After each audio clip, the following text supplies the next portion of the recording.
बृजभूषण सिंह जो है, इनकी सदस्यता पूछो पहले, अभी तक इस्तीफा दिलवाया मोदी जी? मोदी जी मुझसे बोलेंगे तभी इस्तीफा दूंगा, इसका क्या मतलब होता है? और उनकी जो भी करता हूं उनकी सलाह से करता हूं। पब्लिक पोस्टरिंग के लिए बोलना पड़ता है ना। इसी भारत के संविधान की तो शपथ लेके आए, लेकिन उनका कौन सा कारनामा ऐसा है जो भारत के संविधान को मजबूत करता है और भारत के संविधान के खिलाफ नहीं है, वो मैं आपसे पूछना चाहता हूँ। जो कैमरामैन होते हैं उनको वो भी सिखाते हैं किस एंगल से लेना है, क्या करना है। मोदी जी के बहुत आयाम है, वो एक साथ कई रूप धरते हैं।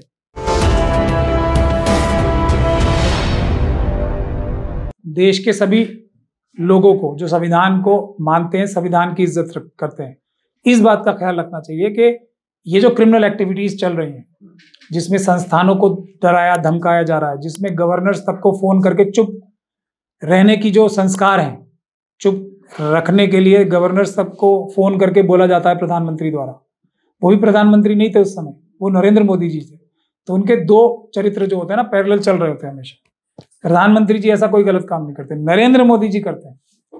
जो स्प्लिट पर्सनैलिटी होती है ना एक, मोदी जी उसका एक अच्छा रूप है, वो मोदी जी भी रहते हैं। तो अब हम यही कहते हैं कि जो भी गलत काम हो रहे हैं, क्योंकि प्रधानमंत्री के पद को तो हमें एकदम अक्षुण्ण रखना है ना, तो अब मैंने तो यही तरीका डिवाइस किया है कि जो भी जी मोदी जी करते हैं गलत काम, वो उनकी स्प्लिट पर्सनैलिटी करती है। प्रधानमंत्री जी कोई गलत काम नहीं करते। ये आरएसएस और बीजेपी मॉडल है, गुजरात मॉडल।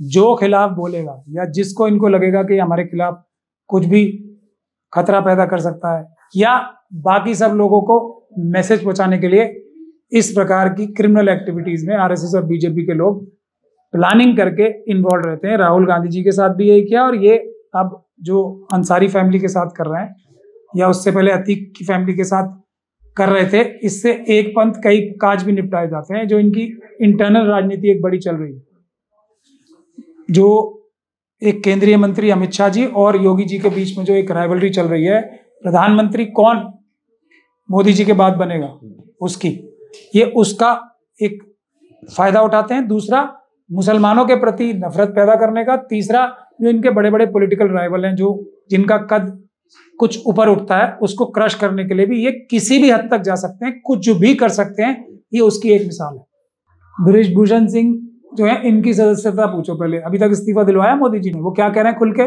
मोदी जी मुझसे बोलेंगे तभी इस्तीफा दूंगा, इसका क्या मतलब होता है? अमित शाह जी बोलेंगे तभी इस्तीफा दूंगा, इसका क्या मतलब होता है? कि मैं जो भी करता हूं मैं उनके पूछे बगैर नहीं करता, ना उनकी जो भी करता हूं उनकी सलाह से करता हूं।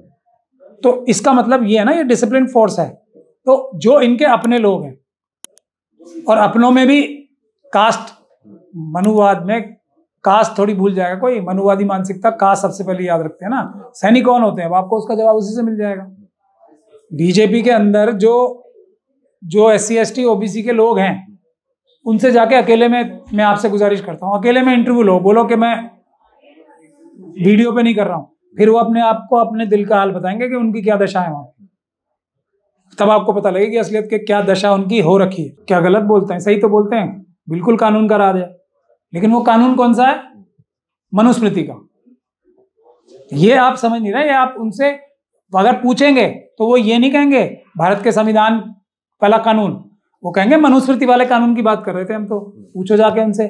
और इसीलिए भारत का संविधान उन्होंने जलाया था। कल हम लोगों ने पार्लियामेंट स्ट्रीट थाने जाके, हरनाम सिंह जो हमारे क्लाइंट है, कंप्लेनेंट है, भारत का संविधान जलाने की जो घटना हुई थी पुलिस के सामने, अमित शाह जी की पुलिस के सामने जो घटना हुई थी, उसकी 5 साल बाद जो कंप्लेनेंट थे उससे पहली बार गवाही कराई है।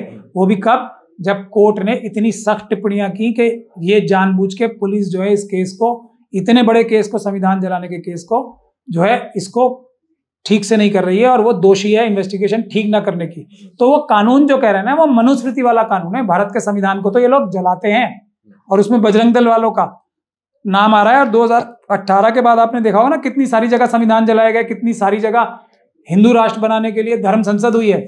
ये उसी कड़ी का हिस्सा है। तो आप इसको साफ साफ पढ़ें। जो कानून ये बात करते हैं वो मनुस्मृति कानून है, जिसमें शेड्यूल कास्ट कम्युनिटी का कोई हक नहीं है, उनको इंसान ही नहीं समझा जाएगा। जैसे अभी उनकी जमीन भी जो थी, वो डीएम से परमिशन नहीं है, आपको तो पता है सब चीज। डीएम से परमिशन भी हटा दी गई। उनके ऊपर कितने अत्याचार हो रहे हैं। वो हाथरस की जो बच्ची थी, उसकी जो लाश, जो उसकी डेड बॉडी थी, उसको जबरदस्ती क्रिमिनल तरीके से जला किसने दिया? पुलिस और प्रशासन ने। ये है मनुस्मृति का कानून का राज। तो ये वाले कानून की बात कर रहे हैं वो, आप किसी और कानून की गलतफहमी मत रहें। पब्लिक पोस्चरिंग के लिए बोलना पड़ता है ना, इसी भारत के संविधान की तो शपथ लेके आए, लेकिन उनका कौन सा कारनामा ऐसा है जो भारत के संविधान को मजबूत करता है और भारत के संविधान के खिलाफ नहीं है, वो मैं आपसे पूछना चाहता हूँ। भारत की जमीन 2000 किलोमीटर चाइना ले गई, पहला ही आर्टिकल है ना, और इसी बात की उन्होंने शपथ ली थी ना, देश को अक्षुण्ण रखूंगा, इस संविधान को और देश की सीमाओं को अक्षुण्ण रखूंगा, ये सबसे पहली प्रतिज्ञा होती है। और 2000 किलोमीटर चाइना खा गया, और वो झूठ बोल के क्या बोलते हैं कि एक इंच भी जगह किसी ने नहीं ली। तो उनकी बातों पे आप क्या भरोसा करते हैं? उनके तो खुद के वकील ने, राम जेठमलानी जी ने कहा था ना, ये चीटर हैं दोनों, मोदी जी और अमित शाह जी, तो उसका उन्होंने कभी खंडन किया? तो इन लोगों की बात को ना लगा के पढ़ना चाहिए। मेरी तो यही निवेदन रहता है सबसे, जो भी ये आरएसएस और बीजेपी के और मनुवादी लोग बोले, उनकी ना लगा के बात पढ़नी चाहिए और कोई भी बात उनकी उल्टी माननी चाहिए। जो वो बोल रहे हैं उससे उल्टा वो करेंगे। आपको पता नहीं है मोदी जी के बारे में भी, लगता है मुझे, वो कई रूपधारी हैं। कभी वो एक पायलट बन जाते हैं, फाइटर पायलट बन जाते हैं ना, उसके बादलों के पीछे से अटैक करना ही सिखाया था उन्होंने हमारे पायलटों को, उनके हिसाब से। कभी वो एक नॉर्वेजिया के जो एक वो थे ना, नॉर्वे के एक साइंटिस्ट थे, उनको ये बता रहे थे कि कोई ऐसी टेक्निक निकालो, आप उनको सिखा रहे थे, बिजली भी बन जाए, पानी भी बन जाए, हवा भी बन जाए, और उसके बाद कुछ हवा साफ भी हो जाए, सिखा रहे थे ना एक बार ये। तो इनकी जो और फिर वो जो कैमरामैन होते हैं उनको वो भी सिखाते हैं किस एंगल से लेना है, क्या करना है।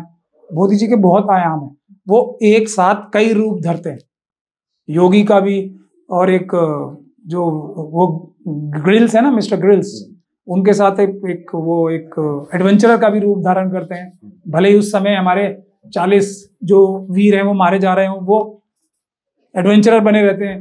तो यहाँ पे उन्होंने ऐसा किया होगा कि उन्होंने अपने मन में 2 व्यक्तित्व बना लिए होंगे।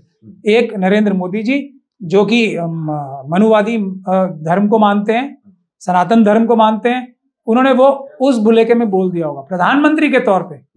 तो कोई भी प्रधानमंत्री की हैसियत से, प्रधानमंत्री तो बिल्कुल धर्म से अलग होता है, वो सभी धर्मों को बराबर की इज्जत देता है। प्रधानमंत्री का कैरेक्टर वो होता है, और वो अपने जाति निजी तौर पे उन्होंने बोला होगा, ऐसा मेरा मानना है।